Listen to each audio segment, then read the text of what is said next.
Assalamualaikum warahmatullahi wabarakatuh. Kami dari kelompok 2 ingin mempresentasikan tentang lingkungan bisnis internasional.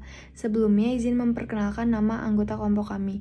Yang pertama ada Anjar Afiatul Jannah, yang kedua ada Indah Aurelia Nur Cahya, yang ketiga ada Maulidia Sukmawati Putri, yang keempat ada Muhammad Dafaldi, yang kelima ada Nabila Istiqomah Solihat, dan yang terakhir ada Vicensia Putri Sintia. Pengertian lingkungan bisnis internasional. Lingkungan bisnis internasional adalah seluruh kekuatan yang mempengaruhi kehidupan dan perkembangan perusahaan. Lingkungan budaya bisnis internasional.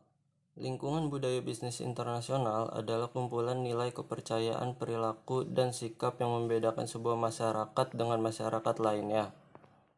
Lingkungan bisnis internasional yang pertama, lingkungan batas lintas budaya, yaitu sebuah keadaan atau kejadian di mana miskomunikasi kebudayaan meletakkan nilai manusia pada suatu tingkatan tertentu. Yang kedua, makna budaya. Konsep dasar budaya menurut Herkovits, manusia menjadi bagian dari lingkungannya. Contohnya, norma, adat, ide. Yang ketiga, kunci dimensi kebudayaan. Dimensi kebudayaan meliputi nilai dan sikap, kebersamaan, kepercayaan, atau norma-norma internal individu. Yang keempat, sebagai kunci dimensi kebudayaan, yaitu bahasa adalah cermin dari kebudayaan. Bahasa penting untuk mengkomunikasi dan menyediakan pengertian yang mendalam atas budaya. Yang kelima, kebudayaan dan persoalan kontemporer, yaitu kemajuan teknologi dan sarana transportasi adalah kunci penentu kebudayaan dan perubahan budaya. Globalisasi mempromosikan kebudayaan secara umum. Slide selanjutnya yaitu lingkungan budaya bisnis dalam Indonesia. Yang pertama, memiliki sistem hierarki. Indonesia memiliki sistem hierarki yang terlihat sebagian besar di lingkungan bisnisnya. Hal ini dilakukan karena mereka tidak ingin mengalami masalah di tempat kerja. Yang kedua, membutuhkan waktu lama untuk negosiasi. Orang Indonesia memikirkan segalanya dengan matang dan menunggu waktu yang tepat untuk memutuskan suatu hal. Yang ketiga, waktu rapat sering mundur. Kebanyakan orang Indonesia merasa memiliki waktu yang fleksibel dan memaklumi orang yang posisi tinggi terlambat datang. Yang keempat, peraturan memasuki ruang rapat. Orang dengan posisi paling tinggi harus memasuki ruang rapat terlebih dahulu. Hal ini dipandang sebagai cara menghormati atasan. Slide selanjutnya yaitu lingkungan politik. Tinjauan menyeluruh terhadap lingkungan politik harus dilakukan sebelum memasuki suatu pasar yang baru dalam suatu negara asing. 1. Sumber-sumber masalah politik. Suatu perusahaan perlu memahami sifat konflik politik dan motif di belakang tindakan pemerintah. 2. Campur tangan politik.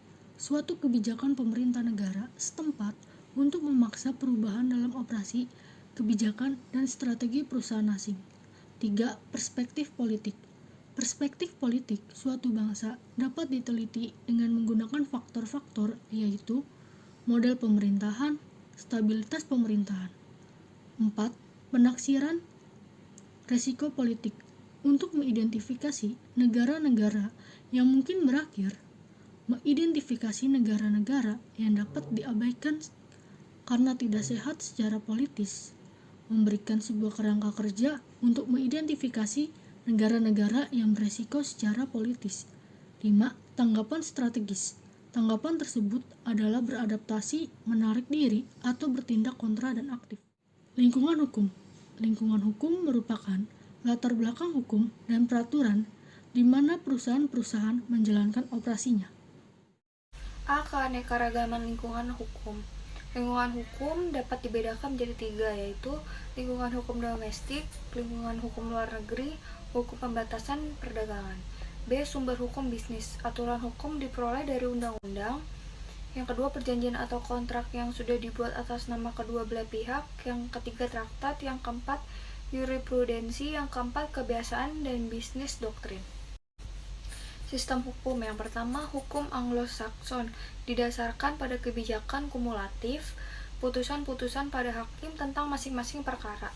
Yang kedua, hukum kontinental didasarkan kondisifikasi atau daftar yang lengkap apa yang diperbolehkan atau tidak. Yang ketiga, hukum agama didasarkan pada ketentuan-ketentuan yang diciptakan secara resmi yang mengatur iman dan praktik suatu beragama tertentu. Yang keempat, hukum birokratis. Apa saja yang dikatakan kepada birokrat tanpa memperdulikan hukum formal negara tersebut. Lingkungan teknologi bisnis internasional. 1. Fondasi lingkungan teknologi suatu negara adalah bisnis sumber dayanya.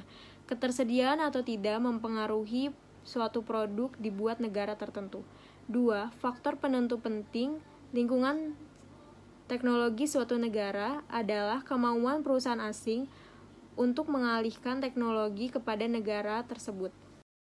Etika dan tanggung jawab bisnis internasional.